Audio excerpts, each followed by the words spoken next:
Get cool stuff for what you were going to do anyway. Drink beer.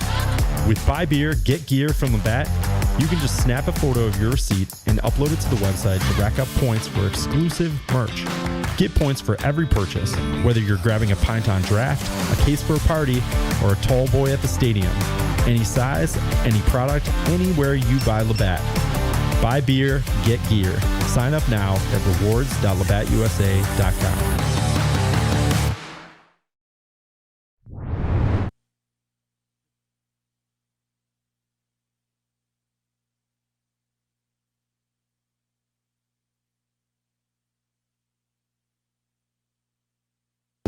I'm done. Steve is my favorite part of the show. How's that? I like that. Thank you. Thank you for saying that. Check for sound. Pleasure to be on there talking with Paulie, man. He's a good dude. I'm an idiot. I'll just shut up and let you talk. I was trying to help. And shout out to Tupac. 3, 2, 1, and this is Orange Nation. Well, hello, Paulie and Steve. With Steve Infanti and Paulie Sibilia. Good afternoon, everyone. Glad to have you with us. Alongside Paulie Sibilia, I'm Steve Infanti as we welcome you into a Thursday edition of Orange Nation. That means we've got Adrian Autry coming up at 1 o'clock. Voice of the Orange, Matt Park at 1:30. Plus, we'll mix in your phone calls throughout at 315-437-7644. Steve, I couldn't have planned this out any better. What just happened? What's that? The first 2 of 3 comments in our chat today are, let's go women's hoops. And yeah, let's back the winners. All right? And you know what I was talking about? I know what you were talking about before the show, yeah. All right, here's where I'm going with this. Did anybody see the article in Syracuse.com from Coach Jack? Because do you believe her when she says it? Like, I don't get why maybe a fan can call in and explain this to me. 315-437-7644. She said she needs more NIL to sustain this level. Right? You know, do you believe her when she says it? I think every coach in America is saying it right now. Yeah, I don't know about that. There's SEC schools that don't need to say. There's schools that are doing fine. Yeah. Syracuse is probably not one of them. Right? I think there are a lot of coaches across the country, across various sports that are saying it. How about that? Yeah, there probably are. Yeah. And it's an issue at Syracuse. And the fan, I don't know, maybe why is the fan base so dismissive of it? We're not making an excuse for Red. We're not making an excuse for Fran. We're not making an excuse for Coach Jack because they're all saying it. Right. Yeah, I mean, that is true. That's a factual statement. And it seems like of the 3, one's catching heat for saying it. I think that the reason for that, I mean, we know what the reason for that is. It's the results. Yeah. Right? Yeah. Women's basketball funding situation is separate from men's basketball. Yeah, but it's coming from the same pool of money. And, the settlement they had, right? You got what Georgia said, 75 to football, 15 to men's basketball, 5 to women's basketball. That's how they're doing it. That's how BC said they were doing it. Prior to the season, I said Syracuse probably would follow similar to that, but I would assume that women's sports would get more at at Syracuse than anywhere else. Right. I would agree with that. Because they want to do the right thing. Yeah. So, yeah, it's interesting that people are so dismissive of it. It's because no matter who your coach is, you're going to need that money. Right. And again, I think this is a common thread across the country, right? Is that everybody needs more NIL money to get better players, to get more wins. The reason that, again, you mentioned the 3 coaches here, and one of them's getting pushback, and the other 2, it's like, oh, okay, we got to get them more money. It's because of the results, right? I mean, the football results weren't great. Well, right, yes, last year they were not. The first year they were. And year 3 is a very important season for Fran Brown. We've talked about that. But right now, the spotlight is on men's basketball, and the results are not there. And so as a result, and listen. Can I say something? Bring back the curtain. Says, stop with the NIL excuses. Maybe we donate more if we had a real coach. Okay, take basketball out of it. The football coach is asking for it. The women's basketball coach is asking for it. And I bet you the lacrosse coach is asking for it also. You know, I think that this conversation is a difficult one for the fan base right now, and I understand it because going into the season, it felt like I don't even think it felt like. I think it's a fact. It's a cold hard fact that they spent more money on this basketball roster than they did last year, and significantly more. And I think that is why it's such a difficult conversation for the fan base to have right now because the results are essentially the same, right? I mean, I know that the team looks better, at the beginning of the season certainly looked better, but at the end of the day, the way this is trending to be about a 500 season. And they spent more money, they got better players, and the results are not great. About the same as they were, a smidge better than last year, but certainly not nearly good enough. Yeah. It's just interesting to me that nobody wants to hear that, and I'm taking men's basketball completely out of the equation. Yeah, this problem is going to show its head every sports season until they can figure something out. The fact that Indiana went from bottom feeder in the Big Ten for football and won a national title, is that a good thing or a bad thing for college sports? It's a great thing. Right. Yeah. But do you think they did it just on Kirk Cignetti's good looks? I'm sure they have a huge NIL. Of course they do. I'm just saying that, I think the concern initially was that it would be the same 4 or 5 teams every year competing for national titles, and that has not happened. Now, is there a separation between the Power Four and the Group of Five in football? 100%. And then the gap is going to get wider and wider to the point where I'm not sure Group of Five belongs in the college football playoff anymore, and that's a conversation that's going to be had moving forward. But NIL has opened the door for programs that haven't been good in a particular sport to all of a sudden be good if they dedicate the resources. The whole SEC got real good in basketball last year. Right. So is that a good or a bad thing? I would say that it's that in and of itself is a good thing, that more teams have a chance. But to your point, is it sustainable, at a place like Syracuse or Wake Forest or, on down the list of, teams in the ACC that are kind of like those middle of the road programs in football or basketball? Are they going to be able to spike to the point where they're competing with, the big boys? And that remains to be seen. Yeah. And I'm not making excuses. It's just funny. That was the first thing someone in the chat said. Right. The first article I saw on Syracuse.com was Coach Jack needs more NIL. Yeah. And they're having a good season. Great season. So it's just it's just interesting. And San Diego Q says higher revenue allows school to hire better coaches too. Yeah, the coaches' pay comes out of a completely different pot. So I this is someone asked what did they share last year. This is the first year they've done the rev sharing. Rev sharing, yes, right. So they wouldn't have done anything. Right. And the women's program went out and got better players as well, and that's translated into more wins, and the results are showing right now. When the coach says, I don't think we can sustain this level of talent because of NIL, is she lying? Well, like, Uche Azoje, for instance, she, just got named to the Naismith Defensive Player of the Year award watch list. She's got 9 double-doubles. She leads the conference in blocks. She's, I think, 5th in the country in blocks. She's got 3 years of eligibility left after this one. Yes. How do you keep her, do you keep her from leaving and going to, UConn or South Carolina or, name another big time program that's competing for national titles? How do you keep her here? It's going to take some money. So, she's been great this year, but how do you keep that from being a revolving door? And, how do you sustain success? And it is going to be difficult, and everybody's kind of trying to answer those questions right now. Yeah, and if Red had beaten Hofstra at BC... Yeah, and could be a different story. Yeah, right? And he could probably be saying, how the hell am I going to keep this player or this player next year? But right, that is not the conversation right now. And that's not an NIL excuse. That's you lost to teams that you shouldn't lose to. Right, and so I think that's why it falls on deaf ears because, and I get it, right? I mean, better players, more money dedicated, more resources dedicated.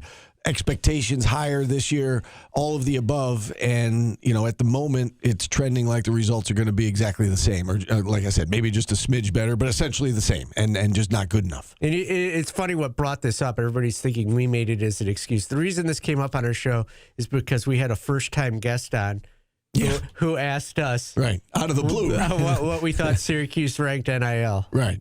And that is funny to me. So that's our opening drive, Steve. Right. It is our opening drive. It's brought to you by Burdick BMW of Cicero. A guest, by the way, that was, everybody says state-run media. The opposite of state-run media. If you listen to the interview, the entire interview was, he was very critical of the program, and he just happened to ask a question. Yeah. He was very critical of the offense, of the subbing patterns, and then all of a sudden he goes, but where do you think Syracuse ranks? I'm going to ask you guys. Yeah, where do you think they rank in NIL? And, of course, that's what everybody remembers. So, so be it. But, I do understand why the NIL argument right now is a tough one to be had with the fans because they don't want to hear it. They want wins and losses, and, they want wins. They don't want losses. They want this team to perform on the court, and the results just aren't there right now. And I say this a lot to people because I see lots of people posting these huge pictures of the dome being filled and, Syracuse #1 in the country, Michael Carter Williams. If you had those teams now, there's zero chance Syracuse could put those teams together with the payrolls they would have had.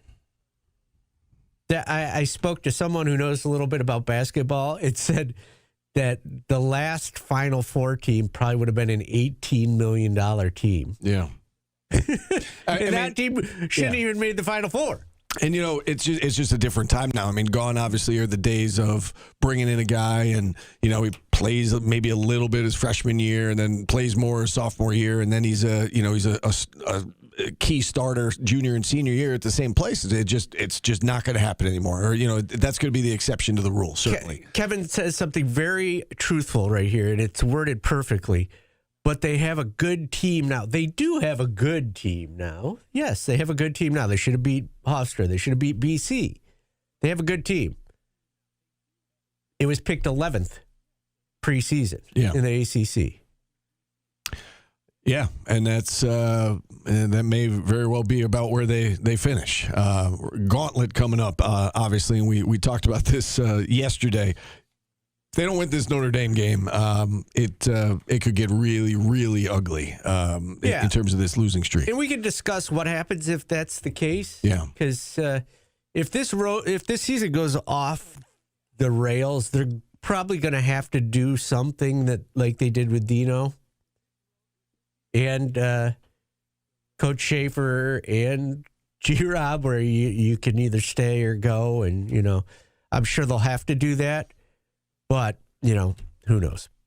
All right, 315-437-7644. Phone lines open all of hour number one. We've got Adrian Autry coming up at 1 o'clock. We've got Matt Park at 1:30. But, again, the first hour is all for you guys, our listeners and viewers, to check in. We'll take a time out here. We're back after this on ESPN Radio. Catch the Syracuse basketball.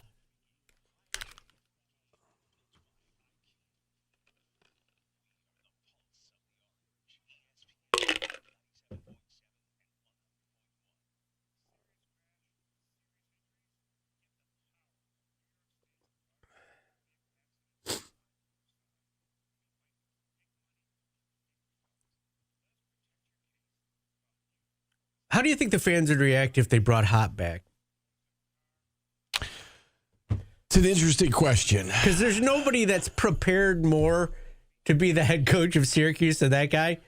Like, he has prepared for it. Like, would that be an easier sell than Jerry right now? Yes. And I don't think you could do Jerry because you do not want to tarnish that kid's legacy. Yeah. It's just not the right time. Yeah. It's just, that's an interesting thought. And I do wonder. I also think he would help greatly with player retention. For sure. Yeah. And obviously knows the program. And there's a guy that has a lot of money that sits courtside every game. Who likes him a lot. Coached under him, who played under him. Yeah, I mean, that's an He's been interesting away from thought. college for 3 years. He's been in the NIL. It's not like he's forgotten it. You guys act like coaches just forget basketball. It's an interesting thought. You think he would be interested? Yes. Yeah. Yeah, I mean, this was he was planning for this job for over a decade. decade, right, yeah.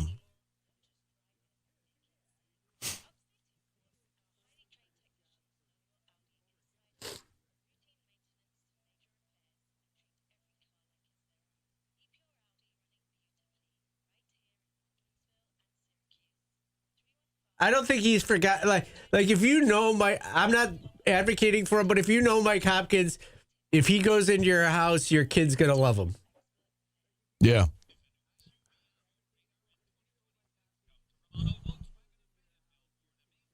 I don't know. Do you think it would be a tough sell to the fan base?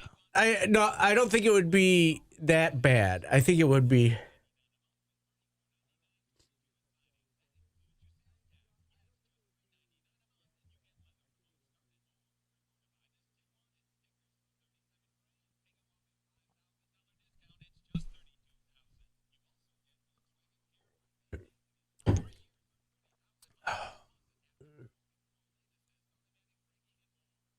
I think that Klein did a great job, actually, but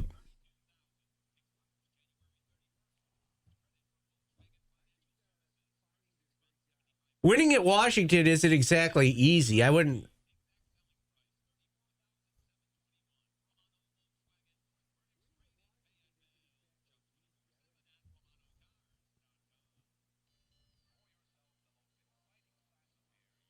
Yeah, he's got to get a call. I think G-Mac's got to get a call.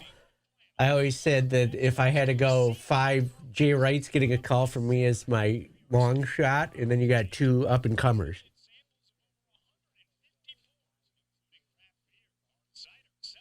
He won Coach of the Year twice. Winning at Washington is not easy.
Hey, this is radio station WSKEE. We're taking calls on the wish line, making your wacky wishes come true.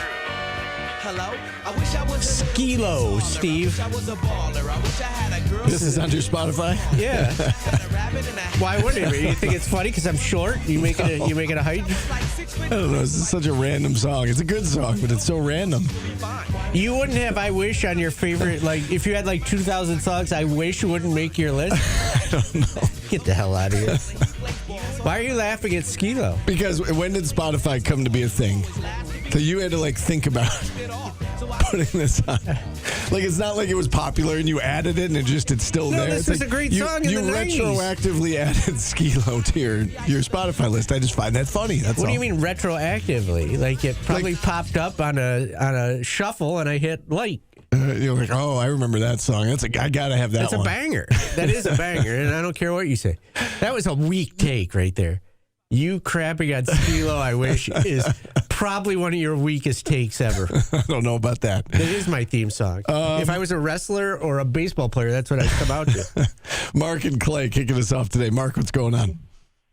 Hey, Steve, Polly, how are you? Good. How are you?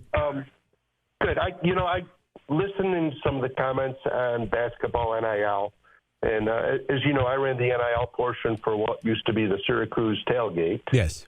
Before I get into that, first of all, Enrique's doing great. He had a really strong season at Kansas, started at right tackle all year. At one point, he was rated as the top offensive tackle in the Big 12 by PFF. He's down at Velocity Football right now, which is a group that helps players train for the NFL Combine. He received a Combine invite, so he's going to the NFL Combine. He's been training down there with former SU lineman Joe Moore, and he's actually getting some buzz, some strong buzz, as a potential third-round NFL draft pick. So sometimes these transfer things work out correctly. Enrique and family are all orange, all SU. They supported the program right on through, and we're actually making plans to get together at a preseason NFL football game. So looking forward to that. Nice. So talking about men's basketball NIL specifically. Yeah. One of the things that I did when we ran the NIL portion of Syracuse is we'd run a challenge from time to time. When Coach Fran first came in and there was all the recruiting buzz, I had donors pledge X number of dollars for every 4-star that committed or 5-star that committed. When LeQuint went through his problems, I had people pledge, if LeQuint gets reinstated, I'll contribute this much to football NIL. We did something similar back when the first time Judah was thinking about going into the NBA and decided to come back. So, you know, I'm hearing and I'm seeing in the chat people say, hey, I'm not going to give anything to men's basketball NIL right now until they change something, until they make a change at the head coaching spot. So I guess I'll challenge those people to come forward now and make a pledge. If that change is made, how much will you be willing to donate to men's basketball NIL? And if you want to put conditions on it, put conditions on it. But let's put your money where your mouth is. I think there's some inevitability here. As much as I've supported Red throughout, I might be one of the last holdouts, but it looks certainly like it'll be time for a change. So if that's what everybody wants, let's put some skin in the game. All right. Appreciate you checking in, Mark. And, I think that's an interesting point, right? That I know fans are upset if they get their wish. Will they start coming to the games again? Will they start? But it'll change that. It'll be like, well, it's got to be. Let me see who they hire, and then it'll be, let me see who he's getting, and yeah. They just keep making excuses. Always appreciate the phone call, Mark. Scooter in Jamesville up next here on the show. Scooter, what's going on? Steve, maybe I missed it. I haven't heard you talk too much about the new coach for Buffalo.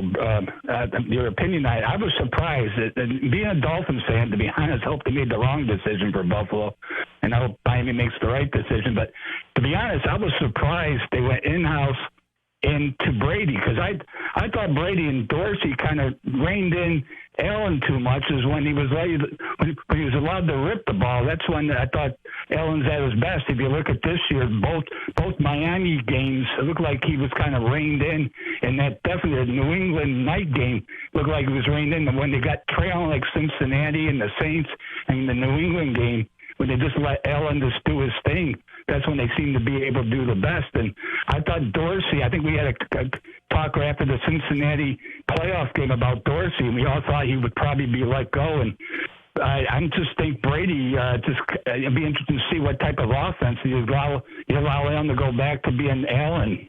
It's a great point, Scooter. I think that when you look at this past season in particular, the Bills kept digging themselves first half holes, and they would come back in the second half. And I think that was a big reason why. They were very conservative offensively in the first half. They kind of had to, let it fly in the second half, and Josh Allen was great. I will say this. Josh Allen won an MVP with Joe Brady as the offensive coordinator the year before, and they still put up a ton of points this year. So is Scooter hanging out with Stefan? Does he know what the hell's going on in this town? I think he said, first of all, I think he had more to get to. I don't care. Nobody cares about the Bills right now. That was harsh. No, it's not. I love Scooter, but come on, man. The Syracuse fans are in an uproar right now, and he's talking about stupid Josh Allen. Nobody cares about him right now. I care about Josh Allen. I love Scooter, but come on. I love Scooter, too. He's better than that. He said my first point. His first point was bad. Okay. Normally he comes on and he gives us like a joke and then gets into what he was going to say. Today, he led with Bills. And right now is not the time to lead with the Bills, all right? He should have spoken to me first, and I would have planned his call a little better. All right?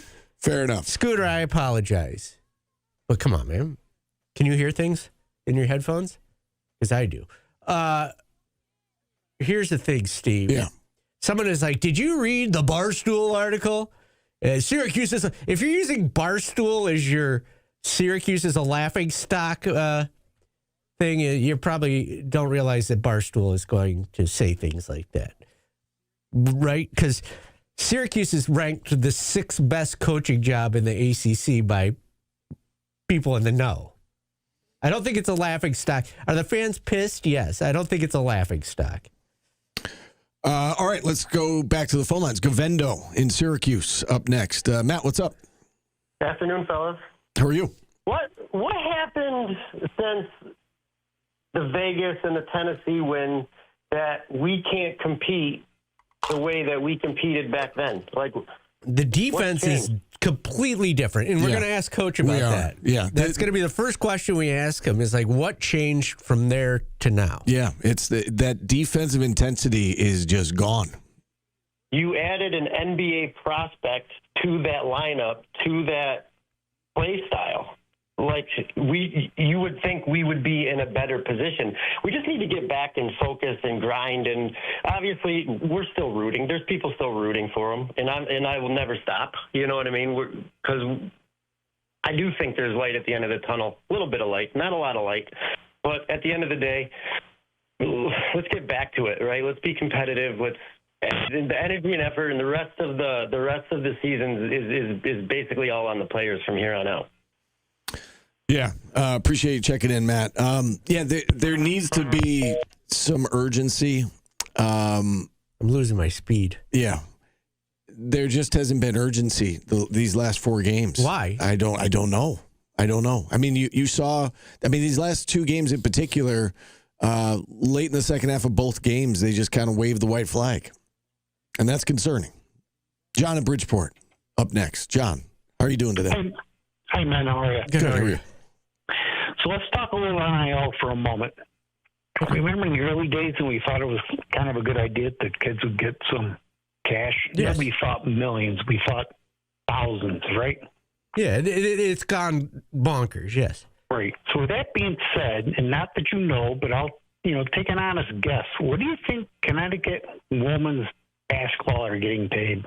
Well, they don't have a football program, so they probably get a higher revenue share out of that, right? I would assume. Well, you shouldn't say that. We play them in football. Well, UConn has football. But they're not giving 75% to their football. It's an most likely not. Yeah. Yeah, I would probably say rev share. They probably get 15 for women's basketball. What do you think South Carolina does? I honestly don't know, but I would probably say 5 of the rev share, and then a school like South Carolina can get donors to give also. All right. So how far down? So do you think soccer gets money? What sport team doesn't get NIL well, money? the way Georgia does it, and BC has admitted they did it, 75 to football, 15 to men's basketball, 5 to women's basketball, and 5 to every other sport. Wow, that's not very much of a pie to go around. Yeah, and it's interesting with Syracuse. I don't know how much they give to lacrosse. If you want a good lacrosse program, you probably have to spend that on that too. Well, I will second Mark's take. If the fans are that much in arms, start donating the money. All right, let's go to Stefan in Utica. I know it says after break, but I don't listen to. No, you just do your own thing. Stefan, what's going on? Well, hello, Paulie Hello. and Steve. How are things? Good. Now, let's warm things up. And the Mets made a flurry of moves in the past week or so. And they got Bo Bichette, Luis Robert Jr., and Freddie Peralta to lead the pitching staff. And this lineup I've been hearing is better than it was last year. And they let Alonso, Diaz, McNeil, and Brandon Nemo go. But now this lineup is a little more balanced, and it's not just one guy; it's all of them. All right, Stefan. Yes, that's great. Bo Bichette. I fielded the Bills question. You want to field the baseball question? No, I don't. I'm just going to say you got your points across, and I don't get what the hell people are listening to today. Maybe some people want to talk about something other than this. I literally said his name. What are you, Stefan? And then Steph. I think he wanted to deliver on that. Do you think Scooter and Stefan are in cahoots? Let's just get Paulie as ticked off as possible today. No, I don't. Someone says Paulie needs a rubby roo. Yeah, I do. All right. We're halfway home here in the first hour. Phone lines remain open. I guess only SU basketball calls. Should we say that? No, I let people talk, and then I just hang up on it. It's fine. You can say it. It's just, come on. We're trying to do a show here. 315-437-7644. Time out here. Back after this on ESPN Radio.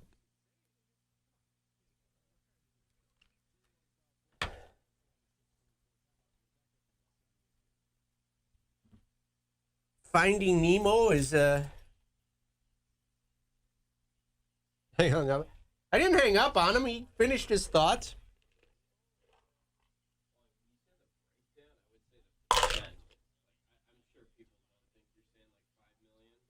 Mm-hmm. Yeah, okay.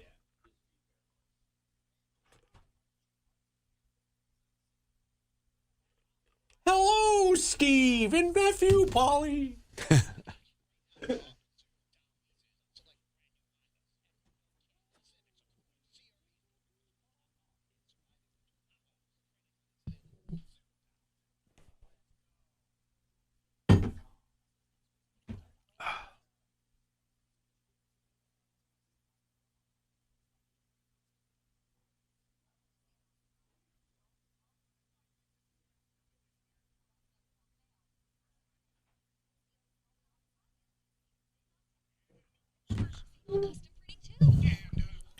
Let him call in. He can call in. I mean, sure, call in. Are we going to let him talk for 5 minutes without interrupting? I guess it depends on how the call goes, but he could certainly call in. Not sure people know how long 5 minutes. 5 minutes is a very long time for somebody to talk, but we can discuss.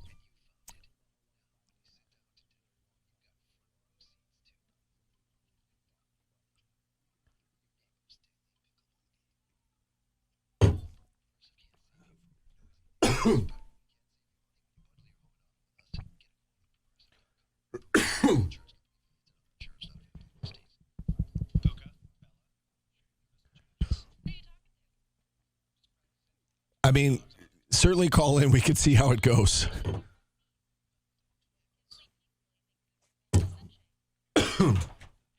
Sorry, went down the wrong pipe. Oh, that's what she said. Yo, you sick again? No, I just said it went down the wrong pipe, and I wasn't sick last week. Again. You got me really sick last night. I was up all night with a stuffy nose. Seriously? Yeah.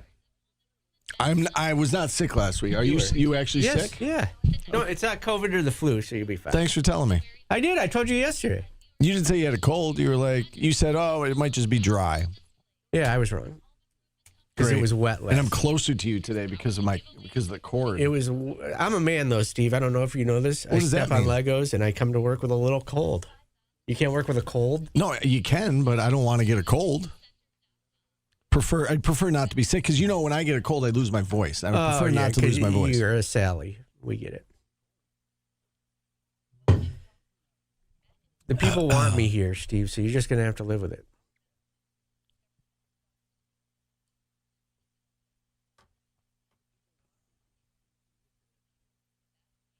I think it's whooping cough and Legionnaire's disease. You're all right.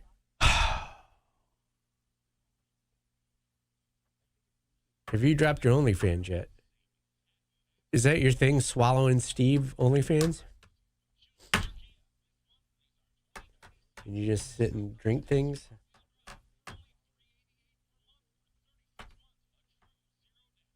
Oh, I would love it if Axe could replace me. Anybody that could deal with Steve as much as I do. I got Mad Cow, Steve. Let's come up with what does Paulie have? Let's come up with funny diseases. No, it's SU basketball talk. That's all we can talk about today. No Bills talk, no Mets talk. Oh, right. We got today's business. You could do, right? We're probably not gonna fit it in. Oh yeah. Yeah, let's do today's business. That's fine. No, it's fine. You're okay.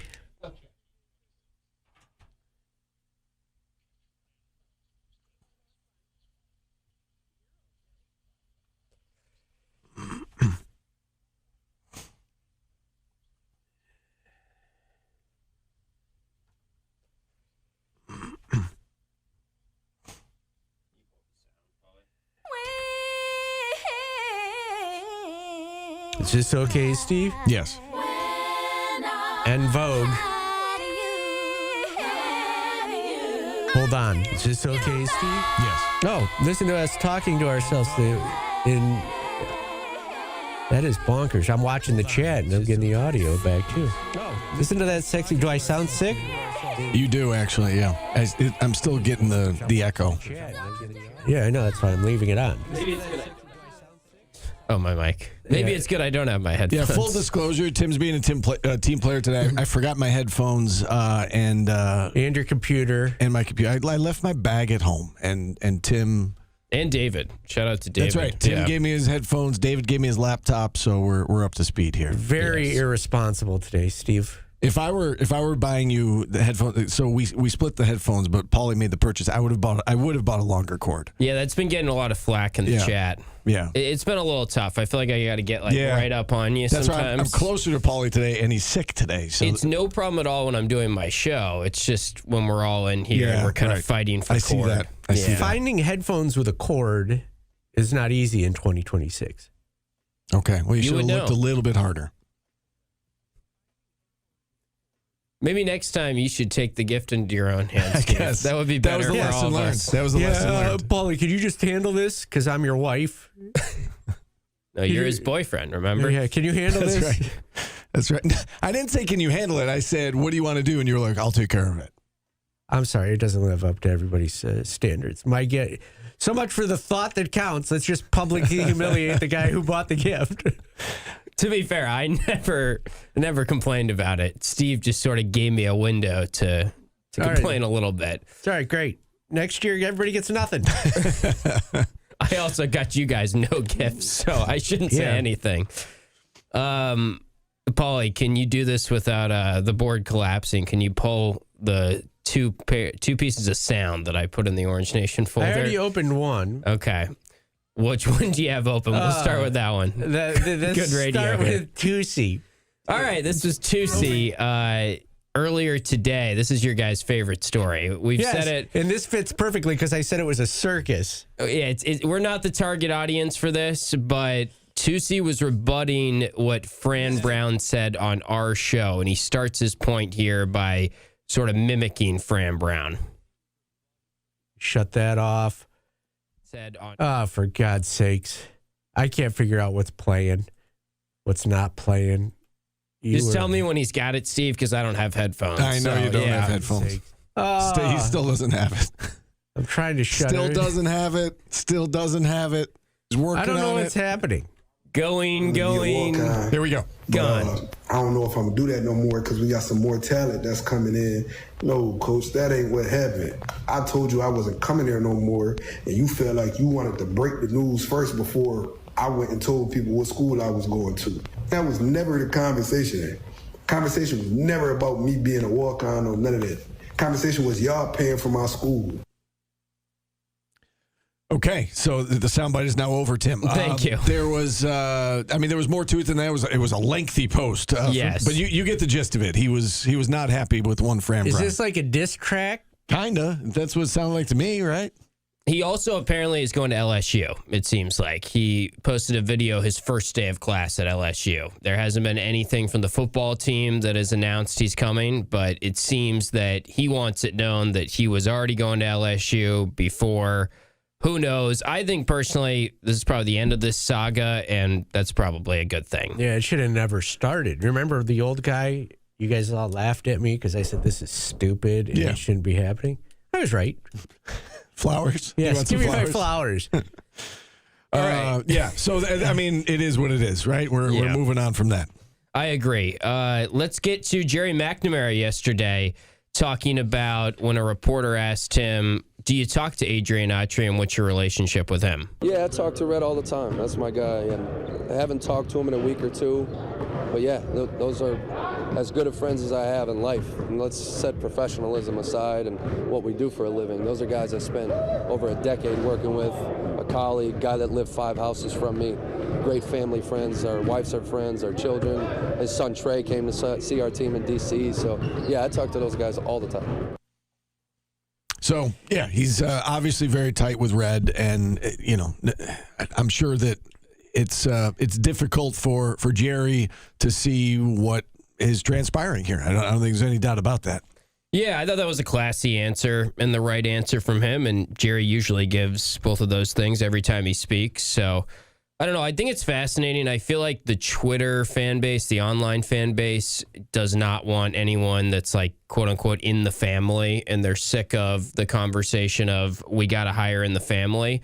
But then we do get a lot of I've gotten 3 or 4 callers in the last couple of weeks saying, I want to lay claim that I think it should be Jerry McNamara. We have gotten some people that are vocal maybe outside of Twitter. Like if we ran a poll right now, I'm guessing people would be down on Jerry McNamara on Twitter. Yeah. But we have gotten some people that have called in the show and liked him. I asked a question off air on our chat about Mike Hopkins because his name's popped up a lot lately. And it would be interesting because, like I said, there's nobody that prepared to be the head coach at Syracuse more than him. Right. Like he spent a decade getting ready for this job. And so I don't know. And we don't even know if the job is going to be open. True. So yeah, let's let everything play out. Yeah. And just, we'll find out. Anything else on the list here? I don't know if I ever said it's today's business brought to you by Superior Plus Propane, of course. And we just yelled at callers for diverting the topic from Syracuse, but we can do it personally if we'd like. We did not talk yet about Bill Belichick being snubbed from the Hall of Fame. That's the only topic in ESPN radio, national radio right now, I'm sure. And seems like a great topic for that week in between games before the Super Bowl where people can vent.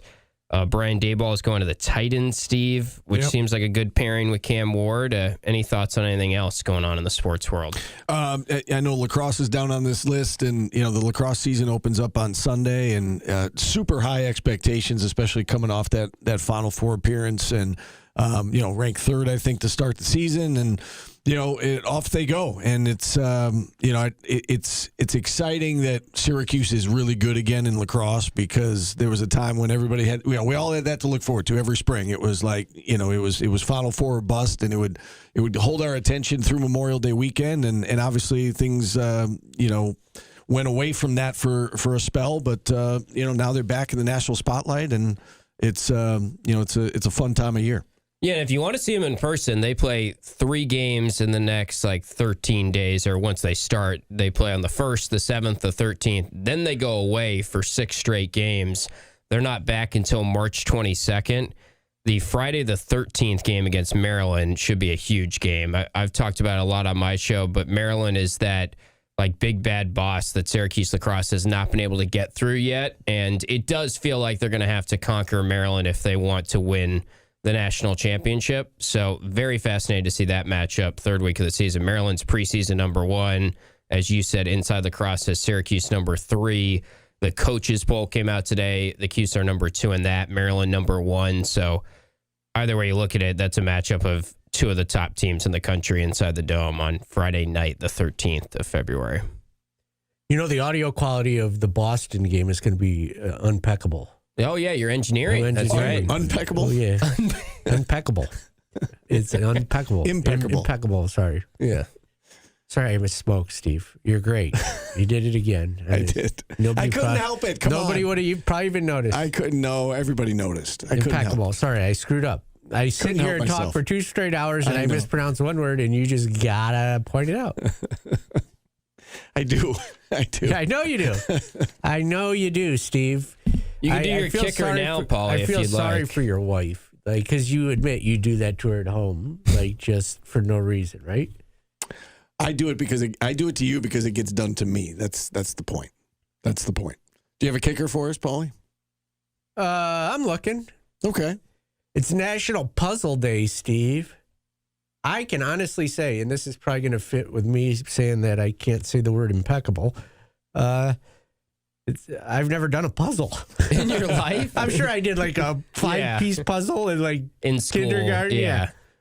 But I see those, like, my mom used to go to dialysis, and people used to sit there and wait for their family members to get out of dialysis and build these like huge ones. I'm like, no, I'd rather watch YouTube videos and TikToks. You ever done a big puzzle? Yes. My daughter loves puzzles. So I've done like the 500 piece. We did a 1,000 piece during COVID. Did you lacquer it? Oh my gosh. No, but it's still I couldn't bring myself after we did the 1,000 piece puzzle during COVID. I couldn't bring myself to take it apart. So it's still intact somewhere. I'm not sure where we put it, but it still exists. Is it like Legos where it's fun to break it? Like you just punch right through it? Yeah, that could be satisfying. But after it was painstaking to put together the 1,000 piece puzzle. She loves puzzles though. So Kevin says his dad glues them together and puts them in a frame. Yeah, I would lacquer it up and save it. What was it of? A potato? What was it of? It was of like a beauty scene in Italy, like a gondola, and it was it was nice. Did it have a sky? Those get you. The sky, it was painstaking. Yeah. A gondola puzzle. It was. Yeah, that's Why did you guess potato? Is that an inside joke I'm not aware of? Yes. Yes. I was thinking, what is he going to guess? There's so many things that are probably going on in his head. Yeah. Should we fill Tim in on the inside joke? Yeah, go ahead and tell him the potato story. So one day, Paulie said, let's see what our most used emoji is in our phone. And mine was the baked potato. Are you familiar with this? Oh, I thought you were going to say like the eggplant one. Oh, that no. My mind was going in the gutter. So I don't know why. My most used emoji is the baked potato because for some reason, and I don't know how this started, but like when my daughter was like 9 or 10, maybe a little bit older than that, whenever she had a phone, so maybe it was like 12, she that was how she would say I love you to me. Like when she was with her friends or whatever, she wouldn't want to say like love you, Dad. So I would say like, love you, honey, be safe. And so she would just send a potato. And so she's 22, almost 23 now, and we still do that. So wholesome. So like before bed, like she'll text me or whatever, That actually is kind of I'm glad I know the story now because it makes sense that you said the puzzle was a potato. So we still, like 10 years later or whatever it is, we still send a baked potato emoji to each other, and Paulie, I like that's why it. he guessed. I think it is wholesome, and I don't think you should get heat for that one, Steve. Thank you, Tim. I'm with you. His daughter is embarrassed of him. Well, I mean, when she was 12. There was definitely a time. What 12-year-old isn't embarrassed of their father? Exactly. I loved my dad. Exactly. Why do you keep playing gondola over and over again? It's just a funny word. And Tim doesn't have headphones, so he doesn't know that it's a funny word. Spatula is a funny word. Gondola is a funny word. Spatula and gondola. Okay. All right, let's hit a timeout here. We'll check in on the market. Probiscus, that's a funny word. Let's stay on time. We've got Adrian Autry coming up at 1 o'clock. Matt Park, 1:30. Back after this on ESPN Radio.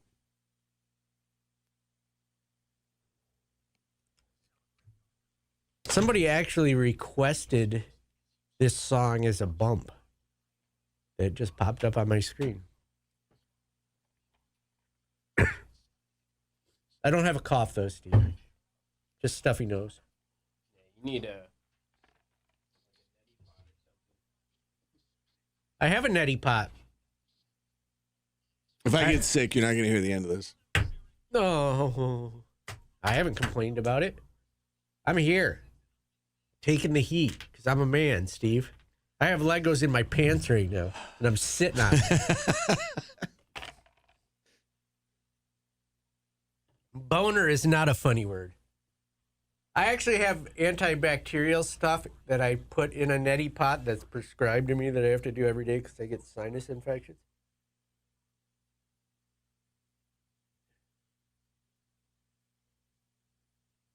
Correct, Ryan Mullen. Well, call in then. Shut up.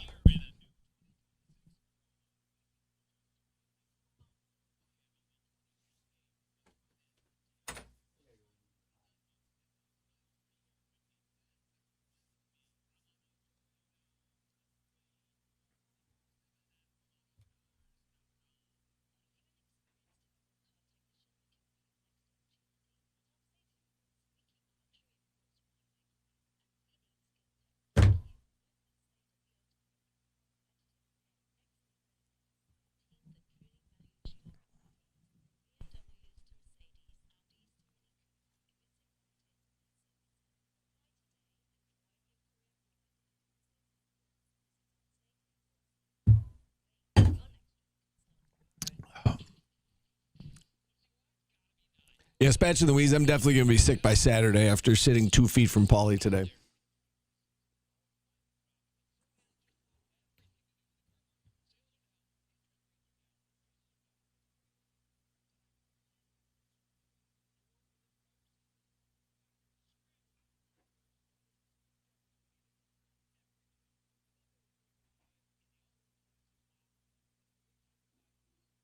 Do you have anything that says world's greatest dad on it? Yeah. You do? Yeah.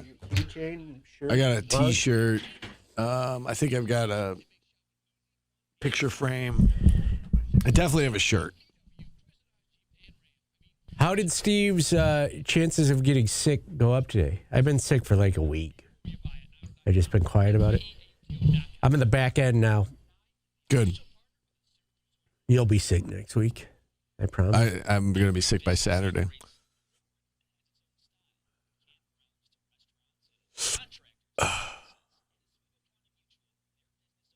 We've had him on before.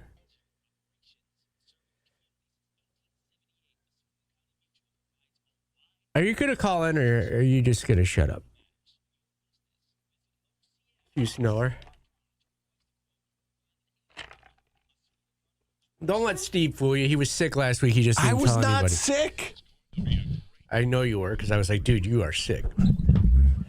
Best dad bracket? The day you brought it up, I don't think I had spoken to anyone yet, and my voice needed a little time to warm up. That was all. You don't sound like that today.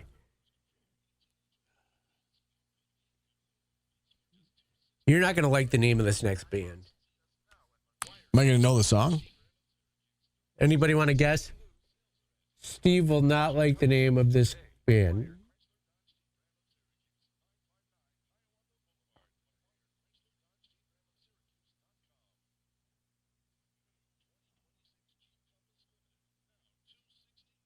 Not Red Dye 40.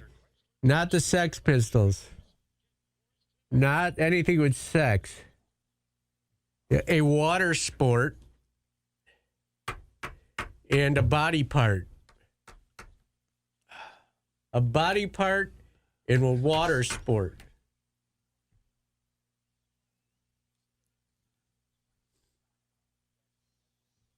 We have a guest coming on, too. I'm embarrassed.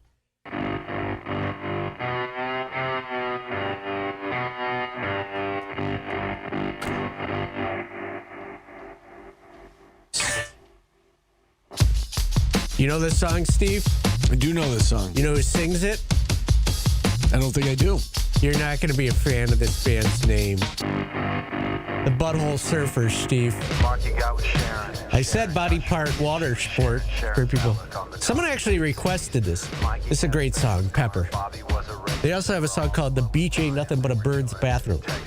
High quality listening. Okay, then. Somebody broke the board, too, by the way, Steve. Have you noticed this? I'm blaming Tim. The phone pot is missing. Yes, I see that. Don't hurt yourself. I'm sorry, Lee.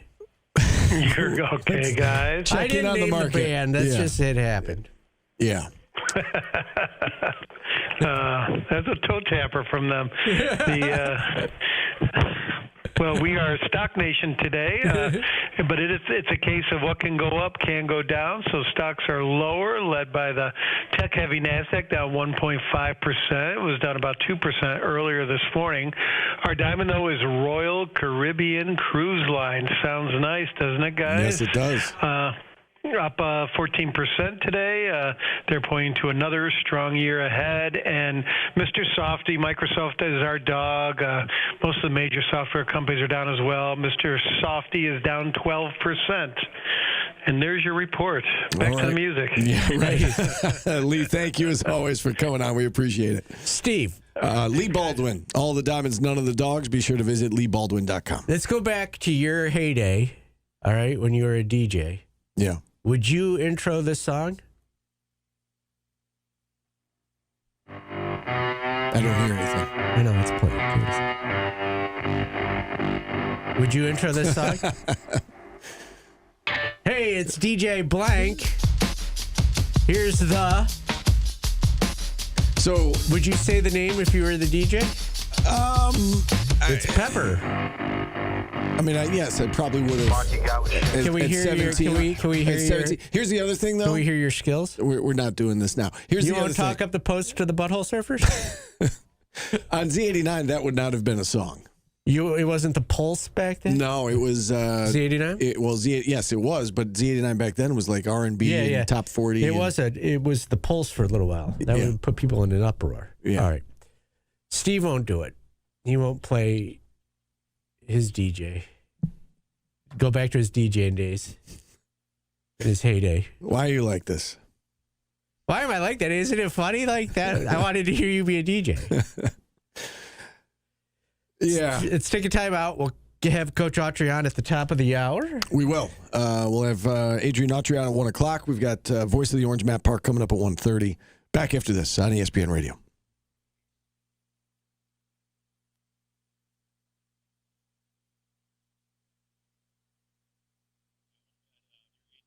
I think I saw the Butthole Surfers at a K-Rockathon.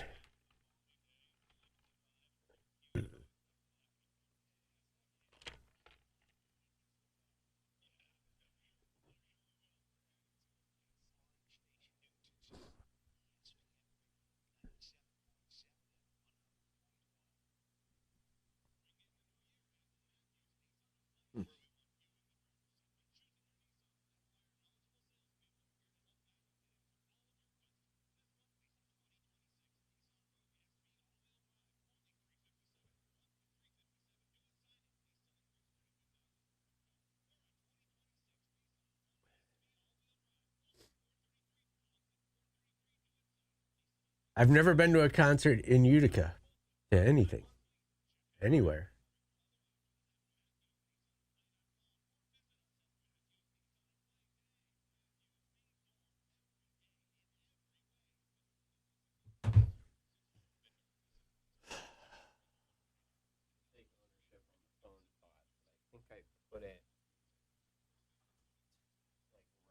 Right of the board. It came off on like the last caller yesterday. Keeps doing that. How aggressively are you moving? Yeah. No, I'm not, it's just like it's flimsy. I'm kidding. Yeah. Can we take it off of one that you don't use very often and put it on that one? Paulie? What? Can you take one off of one that you don't use No, very that's often? not how. That's not how it works. He kept it safe on the floor. There you go. Back to normal. Yeah, I'm not a. You enjoy Darth Vader? Yes. I don't manhandle. Do you guys like Darth Vader that I brought in because I didn't want it in my house? I don't have a man cave anymore. Swiftmend, anytime I hear SWV weak in the knees, that's what I think of when I think of Z89. It was like that kind of music. Yeah, like somebody mentioned Keith Sweat, like it was. Do you get so weak in the knees, Steve? I do like that song. It makes me think of DJing. The Red Light Special? Yeah, TLC. Yep. That was right in that time period. When I was there, it was like tub thumping. We play SWV on Sunny 102 now, guys. Was that right? Yeah.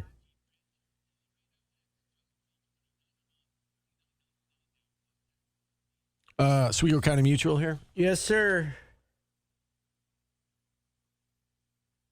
Yeah, Steve is definitely a slow skate baby making music. I mean, that's what Z89 was back then. It was there was a lot Stephen of that. Fonte's Boner Jams. Is that what your mixtape was called?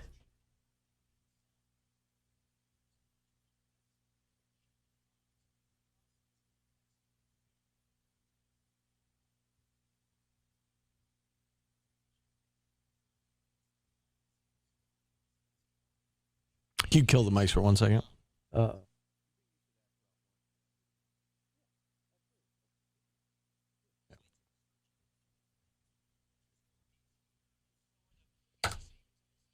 I do not have mirrors on my ceiling or a waterbed. I did have a waterbed in the early 2000s. It was brutal. It's so cold.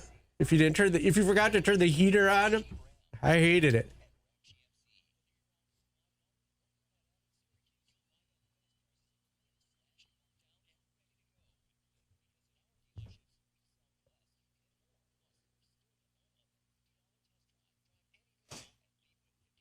You're damn right I don't.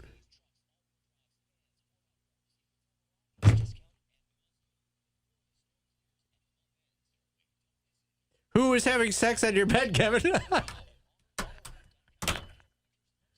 That's nice of you to let someone else use your bed.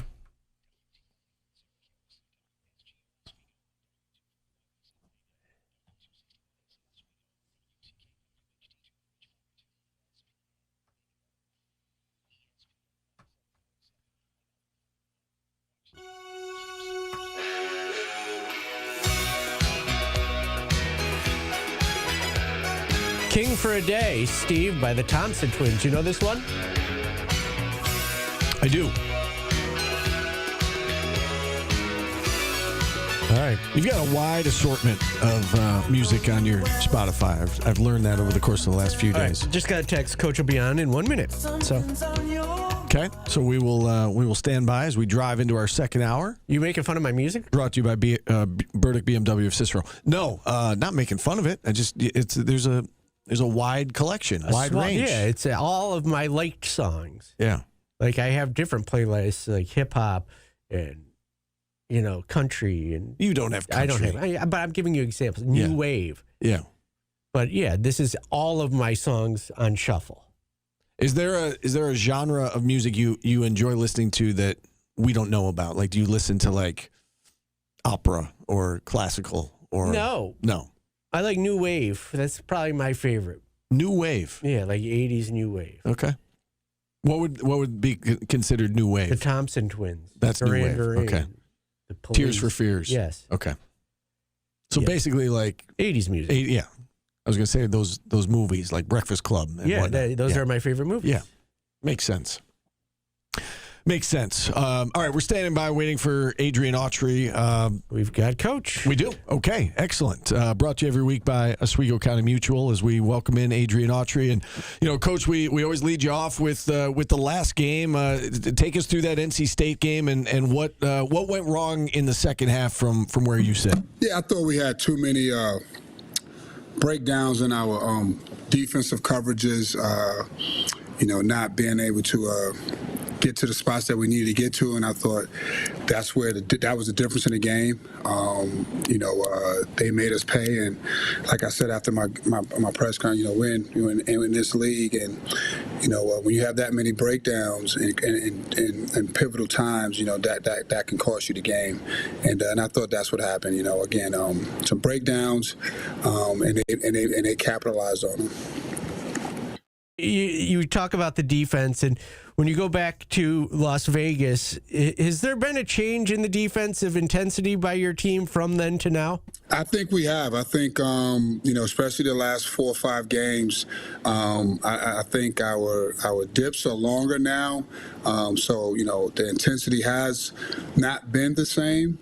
And that's what we've talked about and addressed. But also, the attention to detail, especially once you get into conference, has to be at a level 5, and it's not there. And it's costing us. I mean, again, some games have been, back and forth, and then the minute that we slip up, these teams have made us pay, and we can't do that. Before, we were being able to defend and overcome that and hold teams to some long scoring droughts, and that hasn't been the case consistently, especially late in the second half. In the first half, we've gotten some. In the second half, we haven't. Yeah, and just to follow up on that, Coach, I mean, to Paulie's point, you look at the numbers from the last 4 games during this losing streak. Gave up 81 points. I know that was an overtime game, but 81 points at Boston College, 76 against Virginia Tech, and then 85 to Miami, 88 to NC State. And you said you've noticed a difference. Can you put your finger on why it's happening? Why the change from a month or so ago to the way that the team's defending right now? Well, I think a lot of it has to do with the teams the quality of the opponents that we are playing. Being in a league with the ACC is back, so to speak.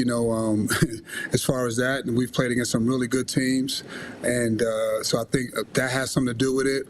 And I think we've been like I said, some of our communication and breakdowns, they haven't been as consistent as they need to be.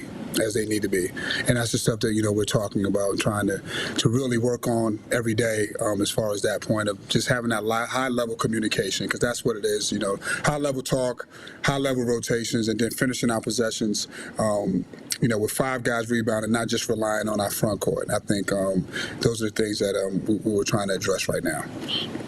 You bring up rebounding. That's obviously been an issue these last 2 games against Miami and NC State. And, Paulie and I were talking about it earlier in the week that, you guys switched to zone. You were able to get some missed shots out of the zone, but then, just couldn't corral that defensive rebound to end the possession. And they got a lot of second chance points.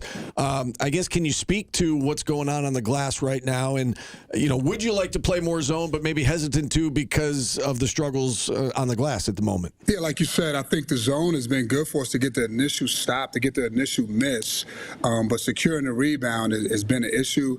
And a lot of that is sometimes when you play 2 different defenses, in the zone, you kind of got to go get it. And man, we stress putting a body on people, and in the zone, you're coming down where some of those bigger guys are on the inside position already, so that's always been a little tough. And that's why it's always been hard rebounding out of the zone.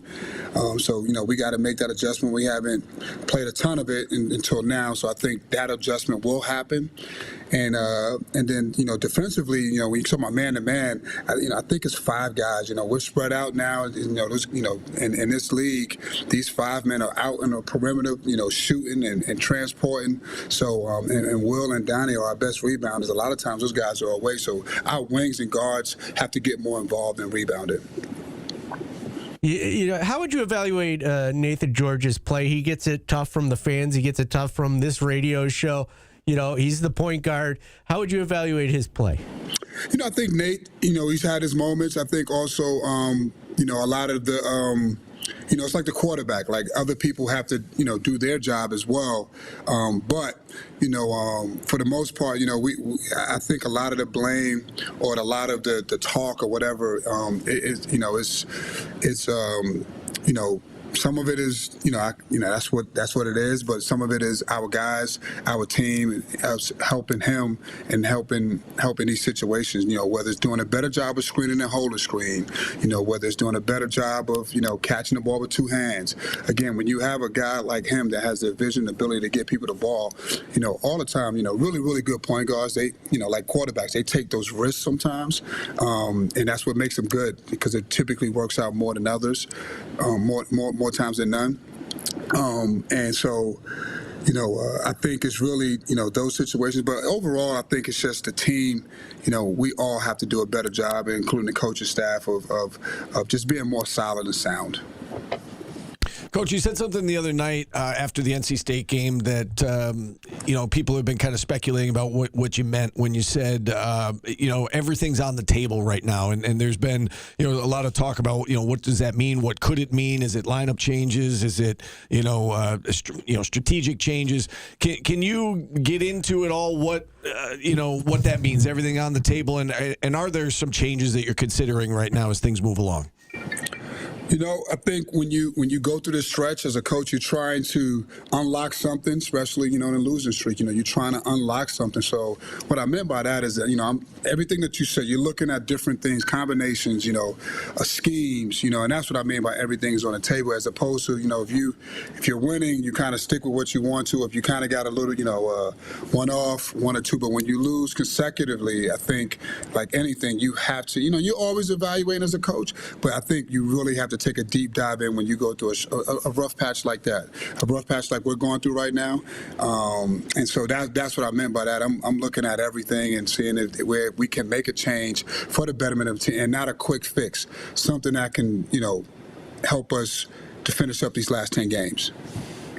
How's the morale in the locker room through this rough stretch, Coach? I think the morale is, as good as it can be. These guys still believe. We know we have, the ingredients in here, and these guys have, they have a lot of belief in, what we're doing, and they know, and we know we all have to do a better job of what we're doing. And I think that's what it comes down to. And again, we have a resilient group, and we're going to keep going and keep, moving forward. And as you talk about moving forward, next is Notre Dame on Saturday, a team that is without its best player, right? Marcus Burton broke his ankle back in early December, but they're playing better basketball late. They just gave Virginia everything they could handle the other night, and Virginia ended up coming back and winning in double overtime. But it's a team that seems to be getting better now that they've had 6 weeks or so without their best player. What do you make of this Notre Dame team that you're seeing? Coach Shrewsbury, his teams are always going to be tough. They're going to compete. They're going to play hard, and obviously shooting is a big part of what they do. Being able to space the floor. I mean, they so they will never stop playing. So and our last couple of games have been right down to the wire. So I expect the same. A hard-fought 40-minute game. Coach. Also, this weekend we get wrapped up in the basketball side of things and the wins and losses, but Lawrence Moten will be honored at this game. Your thoughts on that, and maybe getting fans out to that? Yeah, I'm so obviously he was a dear friend of mine and a teammate of mine, he was the epitome of like, just like, he loved Syracuse and he loved this program and he loved this community, and I'm just glad that we are honoring him. And I would, if anybody can get to the game, come on and support him, because he's a true Orange in and out, and a friend of mine that I dearly miss. And obviously, you get a little emotional when you ask him that question. But just he was just a great teammate and a great friend. 6 o'clock tip inside the dome between Syracuse and Notre Dame. Coach, we do appreciate the time as always. Good luck this weekend, and we'll talk to you again next week. Thanks. Appreciate you guys. All right, Adrian Autry, brought to you every week by Oswego County Mutual. And with that, we'll step aside. We've got Matt Park, voice of the Orange, set to join us here in about 15 minutes from now. Back after this on ESPN Radio.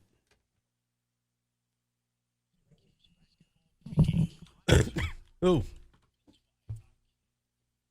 What were you going to say? Sorry, I didn't know if you were... Oh, no, I was going to mention the coach's show, but...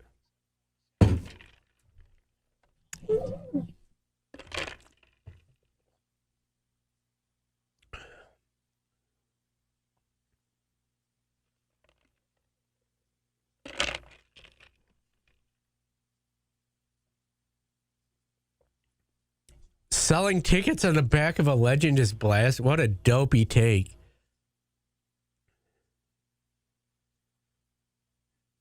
So people shouldn't honor Lawrence Moten because the basketball team's bad? What a stupid, stupid take.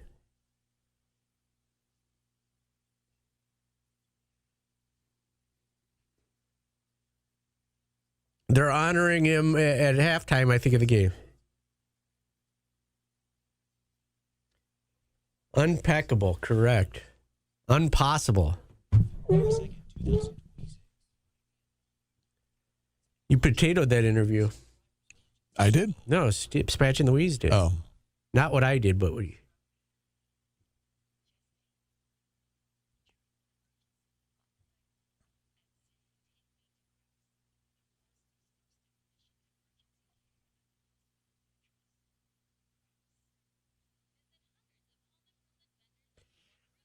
Do you send the potato emoji after the game? That's funny. I send the potato to one person in my life, and it is my daughter. No one else gets the potato. We don't ask the hard questions? I'm sorry, CJC. What should we have asked? So we asked him why the defense is bad. We asked him why the rebounding is bad. We asked him what everything on the table meant. Why Nate George? We asked him about Nathan George. Like, come on. Like, State Run Media. I think CJC's just busting our chops, but I hope. What did we accomplish in that interview? What do you want to accomplish? What do you want him to say?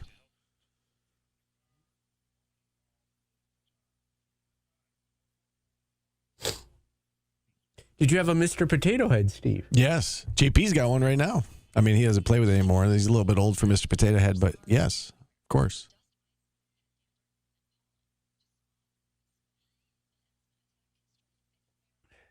Maybe people didn't know it was happening, Al. It was a reminder to people. You have no idea how to do my job, so just shut up. You don't know how to coach either.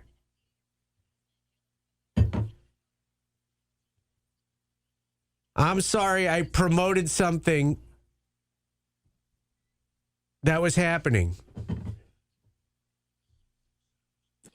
Dear God, you guys sometimes just are insufferable, unpuckable. I just made another word. You're unpuckable.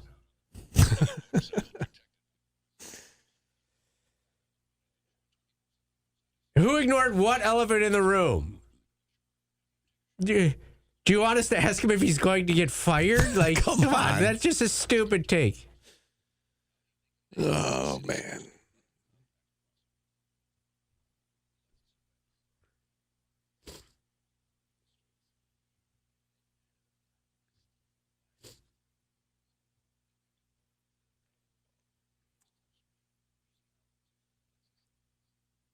I know.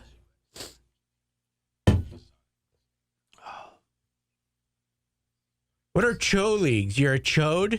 Chode leagues? I think CYO is what he meant. He's a chode. Chode league. He's the captain of chode.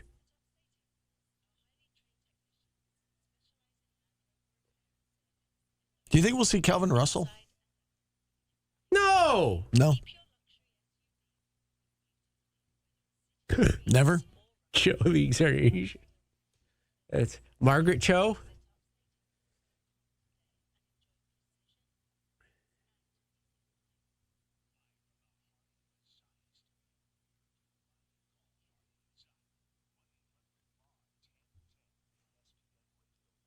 Yeah, this isn't the NFL. Like, what's he going to say? Yeah, I'm getting fired, or no, I'm not getting. He'd say, I can't worry about that right now. My job's to win games. Ooh, in excess. More rock than new wave, Steve. Don't change. I think this was their first hit. Or single. Don't know if it was a hit. But I enjoy In Excess. You like them? Kick. Loudest concert I've ever been to. Top 5?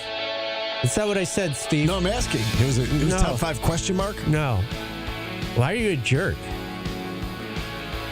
Don't take it out on me. I saw these guys at the warm. No, you're basically turning into the chat. No matter what I do, you're smarter than me and you're better than me. Don't change In Excess. And you may be smarter and better than me at everything. I just don't need to hear about it. I saw them at the Warm Memorial. Super duper loud. Weird Al, probably second loudest concert I've ever been to. If I was You going, ever been to Monster Jam? No. I'm not a big truck guy. I'd never been until this year. I took little JP. Actually, Emma and Luke went too. That was probably the loudest thing I've ever been to, but it was awesome. And we had headphones, so it was all good. I like Dilemma Cuse is mad at me in the chat because he was defending me. He said, "Well, I can't follow the chat word for word while I'm doing a radio show. So if I see something and I respond to it, don't get mad at me." Thank you. I apologize. So what do you think of Coach Autry's answer? He said all the right things, right? Yeah, people. Yeah, I mean, I'm interested to see, and he laid it out there and said we're looking for answers right now. I'm curious what everything's on the table will look like moving forward, and I think they're still trying to figure that out. Maybe he's not going to share that because they don't want to tip off an opponent, but it does seem like some changes need to be made, right? Yes. And I wonder what those changes entail. And again, that's not something that I would expect him to share on a radio show before they go into their next game. But what if he's starting at point? They're playing the NBA. Okay. Judah Mint's back. I'm just throwing everything's on the table, Steve.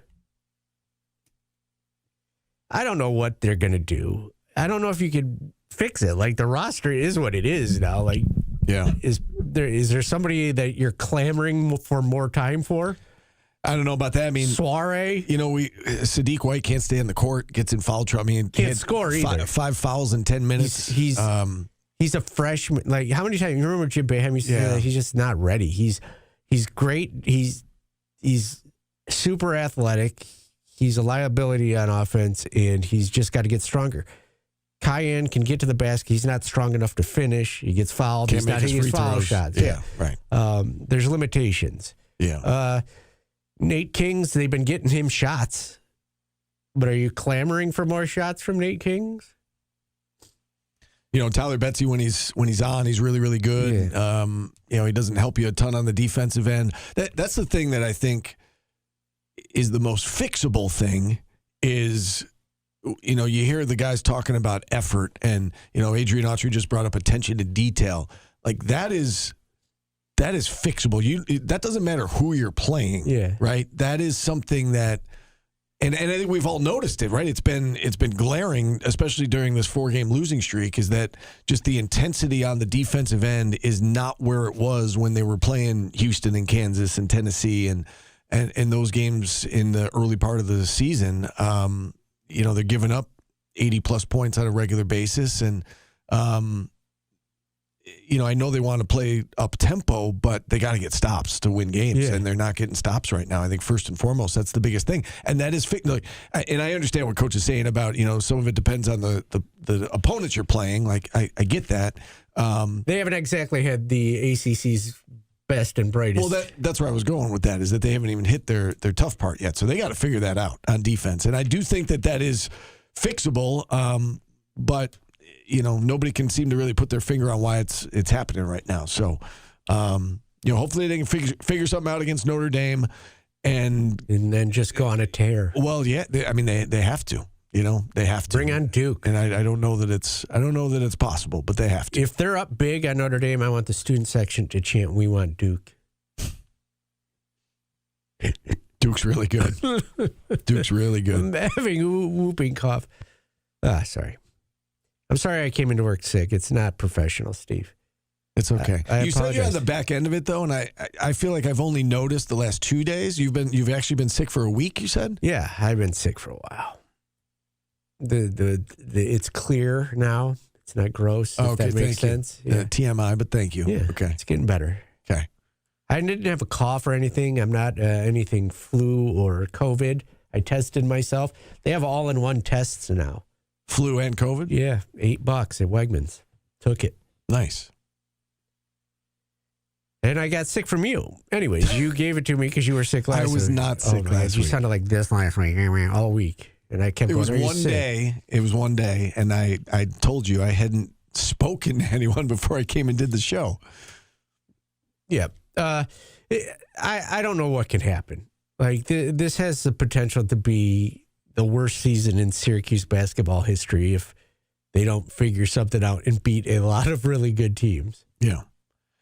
Yeah, like we talked about yesterday, Ken Palm's got him trending right now as finishing one game below 500. And, who would have thought that at the beginning of the season with the roster that they had? So, that's the month of February, and we said this at the beginning of the year, it's either going to be a good thing or a bad thing. It's either going to be a good thing that they have all these opportunities or a bad thing that they play all these really good teams. And at the moment, it looks it's not like, even it's your conference schedule. No, I know, but the way that the schedule lined up is that they got essentially, the bottom half of the conference for the most part in the first half of the conference schedule, and then the upper half in the second half of the conference schedule.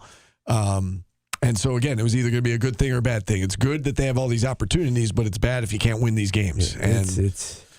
I don't see a path. But I've been wrong before. I'm an idiot, right? I get told that all the time. So I could be wrong on this, but you never know. We'll see. Okay. We've got Voice of the Orange, Matt Park, coming up next. We'll continue the SU basketball talk. We'll ask him about NIL. You brought up NIL at the top of the show today. It came up last week when we spoke with Randolph Childress. It's been a topic on and off here for the last week or so about NIL, and does SU have enough to compete? We'll get Matt Park's thoughts on that. Yes. I am getting chewed out by people in the chat for taking a COVID test. It's the single dumbest thing still on the market. If you're sick, you're sick. Yeah, I could have also had the flu. If I had one of those three over a cold, I probably wouldn't have come in. Right. Well, the flu certainly, right? You probably wouldn't have felt good enough to come in if you had I don't have a fever or anything. I'm just a little stuffy. I'm a little stuffy in the nose. No cough. No aches and pains, no fever. I'm a man, though. I come to work. The world needs to hear my takes. Oh, yes. Yes, we do. And I muscle through it. I got a little stuffy nose. I'm here. I told you in the break, we talked about how tough you have to be to walk on Legos. I have them in my pants right now, and I'm sitting on them. Sitting on Legos. That's how tough you are. Yeah, take that. All right, we'll step aside Have here. you ever had COVID? I did. Yep. Because I remember you were like the longest person to go without it. Yeah. No, I did get it. I've had it once. You had it last week, too, I think. I've only had it twice that I know of. Yeah, well, right, that we know of. But I did, Yeah, I mean, I did test a lot. And I was constantly negative, but I did test positive once. All right. There you go. Anybody else did not have it? Still no cavities yet, though. Yeah, anybody who's never had it, that'd be an interesting show. Let's do that. That's probably more fun than who hasn't had COVID? What are you eating? Yeah, right. All right. Let's step aside here. Matt Park joins us next on ESPN Radio. Sport Boy has not had it, and Ryan Mullen's mom has not had it. Did you ever win a championship with COVID? That's a great question.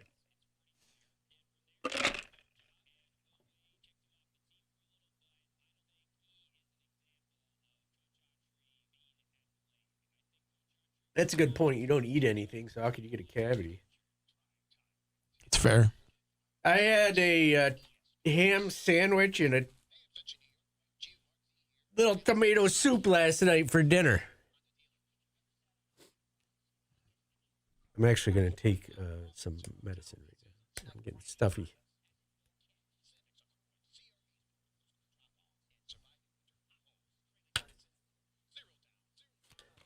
The Q's.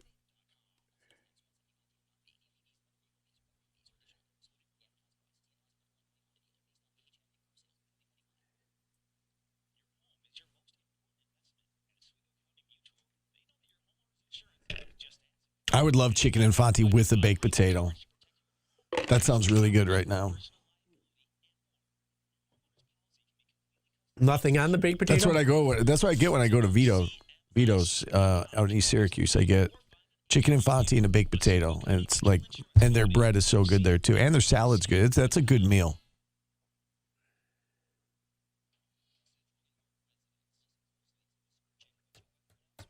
No, he's never going to open the food truck. Oh, I am. It's never going to be available.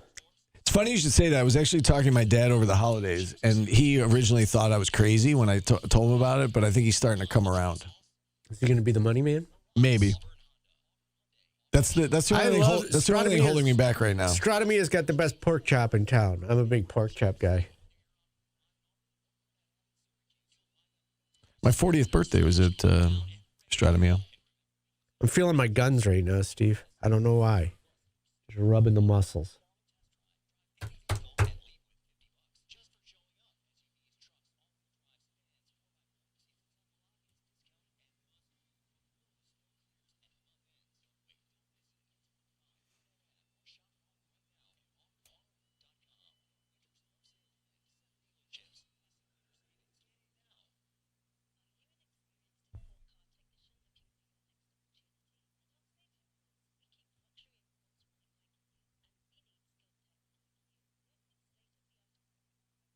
Anything on your baked potato? That's a good. No, I might put a little butter on the baked potato or dry, one or the other. Whoa! Settle down, butter boy. A little butter, maybe. Maybe. You're feeling wild. I'm feeling wild today. I'm gonna put a little butter on my potato. Yeah, that's like eating dirt. Vito's, it's actually right by Channel 9 in East Syracuse, right off Bridge Street on Channel 9 or on in East Syracuse. Eating a potato and nothing on it is just a ball of dirt. No, the inside of the potato is good. No, it's not really. That's why I people eat the put skin butter. too. Ew! You don't eat the skin? It's good. It's got iron in it. It's good for you. Dear God, you're insufferable when it comes to food. You're unpuckable. Straight psychopath, Steve. Yeah. You like a good radish? Because those taste I like don't dirt like. I don't like also. radishes. No. Thanks, Tim. I don't like radishes.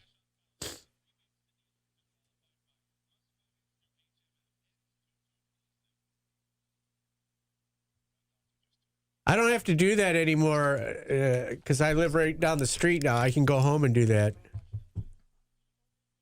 Don't have to use the men's room here, Steve. You can have the comfort of home. Oh, dry potato is the worst sounding thing I've ever heard of. It's not that bad. Yeah, it's not. Do you put anything on your broccoli? Maybe some like Parmesan cheese, maybe. But maybe, but you just like I can eat broccoli. Eat farts, like it's just like a fart. You're gross, man.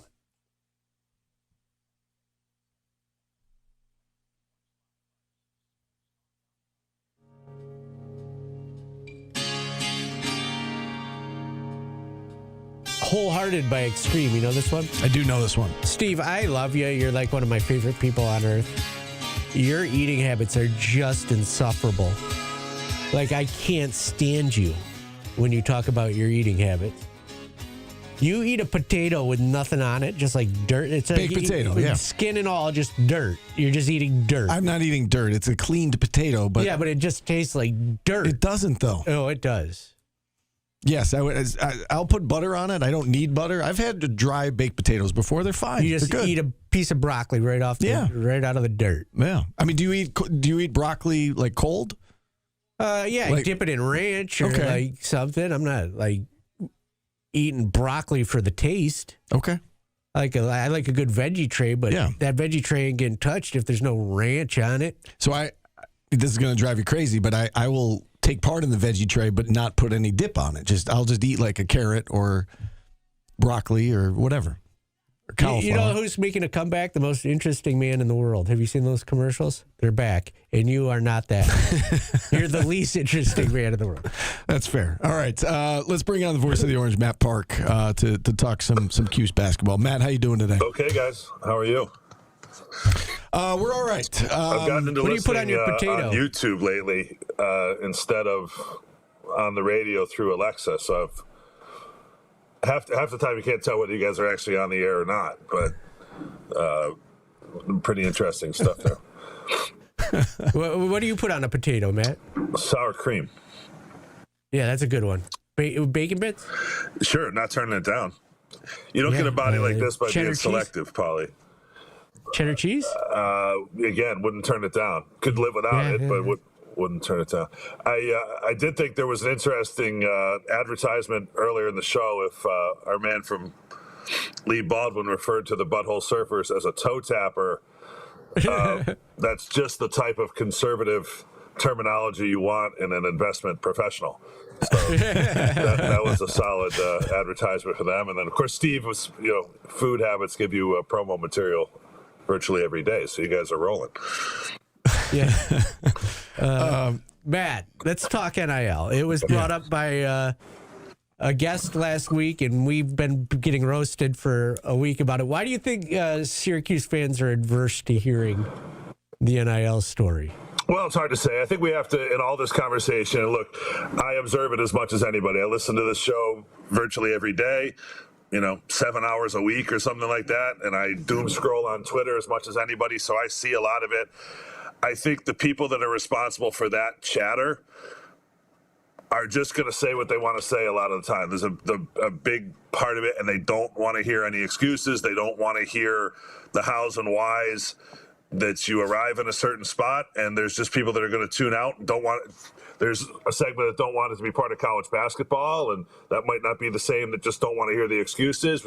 So people, I think, would rather just be angry than deal with some of that reality. And I also think it gets misconstrued. They didn't lose the Hofstra game because the NIL was insufficient, right? And nobody's saying that. So I think what happens is there's that cycle of the snark. And, I'm as snarky as the next guy, I think, but the snark of, well, gee, they needed more NIL to beat blank. that's not really what it's about. I mean, NIL speaks to what type of roster you have, and what type of roster you have talks about maybe the floor of your team. And this team is better than last year. It has a better floor, and then they've gone out and blown a few games that they should have won, which has made this season really concerning. The whole NIL conversation, I think, is frustrating for a lot of folks in and out of the industry and everything, because it's really questionable about its sustainability. It does put a lot of programs under stress, and the idea of continuing to fund the way you've got to fund the modern rosters. And it hasn't worked out great for Syracuse to this point, certainly Syracuse basketball, which is what we're talking about here. But, I'm sure you've got other things to get into. I don't know what you really want to know about it. I mean, if you're asking me why if you're asking me why do people not want to hear it, that's my stab at it, I guess. Let me ask you the question that Randolph Childress asked that's where I was going next too. Yeah. Where do you think Syracuse ranks in NIL in any sport overall in the ACC? Middle of the pack. 7th, 8th, 9th, 10th, something like that. You're just not going to be at the same level as Duke, Carolina, Louisville, NC State, Clemson, right off the top. And maybe I skip. Did I say Florida State? Skip them. Miami. You can look at these last couple of opponents, Miami and NC State. If you want to talk about, without even knowing the numbers, and we're not privy to the numbers, generally speaking, right? Quickly, last year Syracuse's transfers came in from Hofstra, Delaware, Georgia State. They weren't good enough, right? This year's transfers came in from Georgia Tech, somebody who didn't play that much at UCLA. They're better. There's no question about it. Miami's transfers were a starter at Michigan, starter at Indiana. They don't have maybe as deep a team, but their top handful, their top 2 or 3 core, that was maybe their approach, and they're better. NC State gets a Player of the Year candidate in the conference imported from Texas Tech. They had guys that went to the Elite 8 at their schools last year, Texas Tech, Michigan State, starters. And that's who they're bringing in, not somebody who didn't sort of fit in. And what people that are typically moving in transfers that Syracuse is getting, and I understand the elephant in the room on like a Nate George, he is an exception. I mean, he's somebody who kind of bumped up a little bit within the conference, but was a key player a year ago, all conference, and is not playing at an all conference level this year. But Syracuse is not pulling in, horizontal sort of transfers in from, a Texas Tech, let's say, that competed deep in the NCAA tournament last year and is going to come right in and be a key player on your team. So they're trying. It just is not. It hasn't worked out well enough to this point. You've been covering this team obviously for a very long time. What do you make of that? The state of the program right now. And you hear, if you were listening to the show today, you hear somebody bring up the fact that there's this article out there on Barstool about Syracuse is the laughingstock of college basketball, that sort of thing. How do you respond to that when you hear something like that? I don't pay attention to articles on Barstool. I did read it. Yeah. It's that's not reporting. Okay, that's someone popping off about their experience, which doesn't mean they're not allowed to do that. Of course they are, but let's not pretend that that's a thoroughly reported story about Syracuse's issues. I think what happens is in the conversation, and we all do it, right? The conversation among fans and whatever is an exaggeration, right? Everybody's seeing the tweets. Hey, look at this. Look how awesome it was when you had 35,000 in the Dome against Duke. Why isn't it like that all the time? No kidding. That was awesome. You could do that in any enterprise that you could think about. You're taking the very, very peak and saying, why isn't it like that all the time? It's never been like that all the time, right? That's a peak, and times have changed. It's hard, and it's hard, and they're not doing well enough, right? Nobody. I've said this here when things have not gone great. Nobody's standing on the corner of Colvin and Comstock waving a banner about, "Hey, come look at how good our basketball program is right now," because it's not up to anybody's standards, Adrian Autry's included. So all I can say is that's they're kind of working their way through it. I don't worry too much about the Barstool thing. It's not a revelation that Syracuse is not at the high point or the peak of its program history right now. I would rather spend more time working about what have been the issues to get to this point and what are the actual solutions. Isn't it also kind of telling that a different article added is the sixth best coaching job in the conference? Yeah, again, I think we're throwing around the word article a little differently than I typically use it.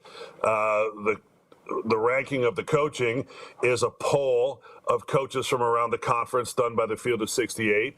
It comes in at Syracuse comes in at 6th. My read on that was that Syracuse was at the bottom of the top tier, right? Everybody thinks, and we all know this, Syracuse takes basketball very seriously, and we do in our community. It's a really important part of what happens here. And there's a demarcation between probably I don't have the list in front of me, but the 6 and then that next group that doesn't take basketball very seriously, like Miami would be one who has no basketball history, but it's gone out the window because they can compete now by flat out paying players and sharing revenue, and they've done a good job with it. They've gotten a great roster and a new coach and a fresh start. They were horrible last year, still beat Syracuse while they were horrible last year, and have put together a good roster, and they just won here in the Dome. So there's a lot more nuance, I think, to all of these stories of where everyone is right now. And you guys talk about it a lot. It comes down to, at the end of the day, they're not playing well enough on the court. And there's a lot of factors that go into that, too. NIL doesn't guarantee you anything other than if you don't spend, you have no chance, generally speaking. If you do spend, you're at least in the game, but it doesn't guarantee that you're going to be where you need to be, or most representative of where you want to be in the pecking order and in the standings. Unfortunately, just the way it is right now, you got to spend to have a roster that can really win. The thing with Syracuse this year is, I think we all were kind of expecting from the jump that they'd be upper middle of the pack and be right on the edge of the tournament. So they're still below that, okay, but they're not. This was not going to be a top 3 or 4 team in the conference this year. So let's measure it to maybe a little bit more realistic expectations.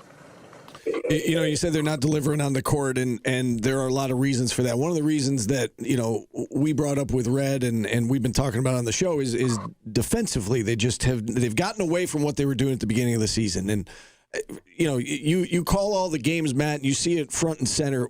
Can you put your finger on why that is, where that intensity has gone, especially in these second halves? And it seems like when things start to get away from them, I think we saw it against Miami. I think we certainly saw it against NC State, where they just kind of waved the white flag there down the end of both of those games. Can you put your finger on why that is happening right now, especially on the defensive end? Yeah, to me, it's a lack of urgency, really, and I don't know what to attribute it to.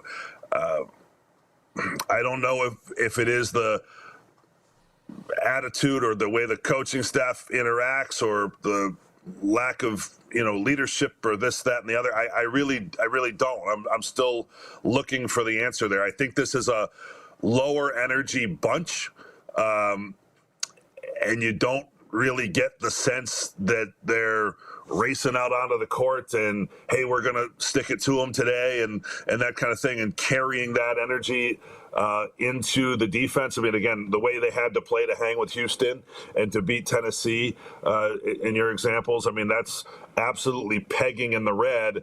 The way that the coach, Red, wants to play is to go all out in short shifts, get new people in. Well, it hasn't worked out that way.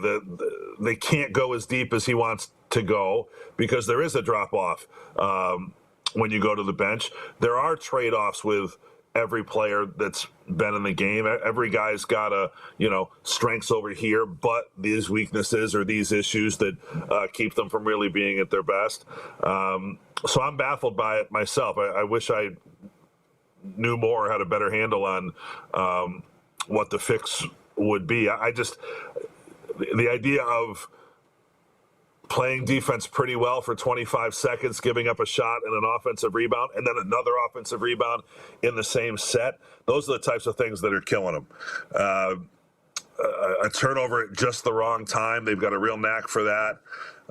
So those types of things are really heightening the issues and putting them in a tough spot right now. Matt, I just want to let you know so you can answer this. You're getting a little pushback in the chat that Florida State has more basketball NIL than SU. Is that what would you think of that? I don't know that they do. I think we're talking NIL overall. I mean, I think that they're more of a spender. They probably allocating of their $20 million. Again, now a lot of schools are spending more than the $20 million. We're talking about revenue share plus NIL. Are they allocating more to it than Syracuse? Probably not, but it's not zero. You know what I mean? And they're in that middle of the pack probably as well in basketball. In football, they're going to spend up there with anybody. All right, Matt. As always, we appreciate the time. Thank you. We'll do it again next week. Okay. Thanks, guys. All right. Voice of the Orange, Matt Park, joining us here on the show. We'll take a time out. We'll wrap things up on the other side. Back after this on ESPN Radio.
So is your very good source a blog from Florida State?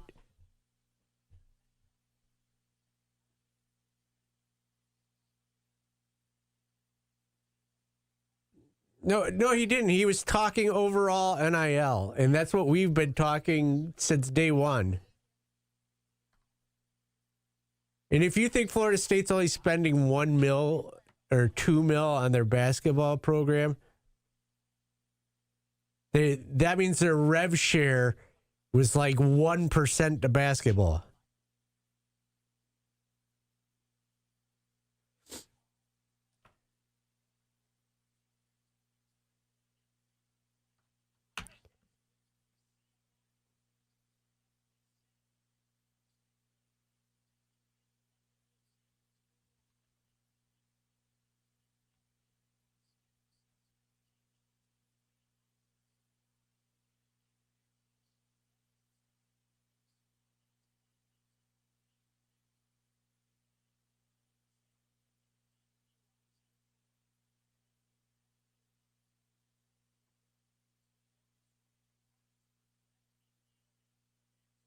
I mean, they're getting sued for that amount of money from last year's roster, so I can't imagine they're paying that amount again, and not more, with the rev share.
Oh.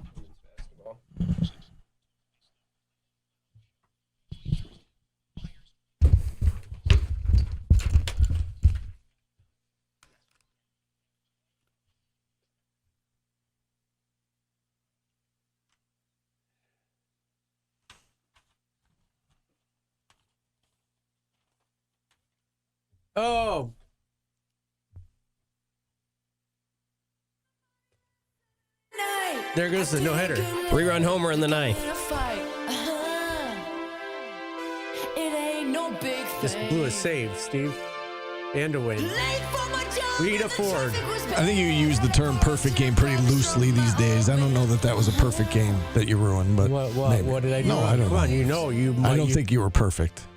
I don't No, think I'm remember the perfect. segment I was in here? Unpeccable. When the You were not unpeccable today. Jeez, you are tough. Remember when I asked for the sound and we had to count to 10 for it to At pop least up? twice. Lita Ford is good. Yes. No drive time. Yes, women's basketball So tonight. tell us about this matchup tonight. Georgia Tech in town for the ladies. Game they should win, yes? Yes, they should win. Georgia Tech actually beat Notre Dame. So they're capable. They're a little undersized, but still a good rebounding team overall. They just, first-year head coach, gutted their roster and had to add a whole bunch of players from the transfer portal. I think they've done a fairly nice job, but you're talking about a team that was picked to finish 15th in the ACC and is a middle of the pack to back half of the ACC team. So Syracuse should win this game at home. They're right now, the Orange are projected 8 seed, and this is the type of game that, like, if you just win these type of games the rest of the way, you're probably going to make the NCAA tournament. So you just don't want to take a setback like this. And actually, the first year under Coach Jack, they lost to Georgia Tech on the road when Georgia Tech was a similar level team. And that was kind of the loss that kept them out of the tournament that year. So let's hope it's not a repeat of that, but I think they've been playing great, and they should take care of business tonight. Yeah, we got a minute or two here. You know, we brought up Uche Azoje a little bit earlier, the fact that she was added to the Naismith Defensive Player of the Year award watch list. She has been, I know that Coach Jack was talking her up before the season started. We obviously didn't really know anything about her, but she has exceeded expectations. Yeah, I think when you look at, why was Syracuse picked to finish 13th in the league, and they've done way better than that? No one really knew how good she was, except for the coaches. And as I tried to say, and you're hitting on it, I think Coach Jack, from the preseason onward, I mean, she used the word Hannah Hidalgo special early on in the season. And I think everyone was kind of saying, oh, okay, we'll see. But at first, she was adjusting to the American game. She was getting in foul trouble a lot. Now that's not a problem. And it's just like a walking double-double every game at this point from her. So, and it seems like she's definitely going to win ACC Rookie of the Year. And then the conversation, like you guys were touching on, shifts to, well, how do you keep her here? Because Alyssa Latham was a really great freshman big two, and it's pretty obvious she went to Tennessee because of NIL. So obviously I think they're in a better spot in terms of their budget now that you incorporate rev share, but that's the type of things that Coach Jack is talking about right now. They want to keep the talent level high, and they know that a lot of schools probably want Uche Azoje on their roster. Yeah, she's been awesome. And this team's playing really good basketball right now. If you haven't had a chance to see them, go check them out tonight. 6 o'clock tip, 5:45 pregame? Yes. Okay. This song just popped up on my rotator, Steve. Paul Davis? No, the Smiths. And it kind of fits the Syracuse fan base. Do you like the Smiths? Morrissey, very distinctive voice. Heaven knows I'm miserable now, Steve. It's the name of the song. I was happy in the haze of a drunken hour. It's a good song title. You like Morrissey's voice? Sure. Yeah. I'm a big fan of the Smiths. What genre would this fall under? I have no idea. Smiths. That's what They're their own genre? Okay. Yeah. All right. Any final thoughts, Paulie, as we sign off? Yeah. Adrian Autry show tonight? Yeah. I have lots of thoughts, and I'm just sick of talking. I'm sick. I got to go home and rest. Hope you feel better. I do hope you feel better. Yeah. I come in because I'm a man. Okay. All right, we got to go. So no drive time today. Listen to Tim Leonard tonight in the call for the SU women. For Tim, for Paulie, I'm Steve. Thanks for listening, everybody. We'll talk to you again tomorrow.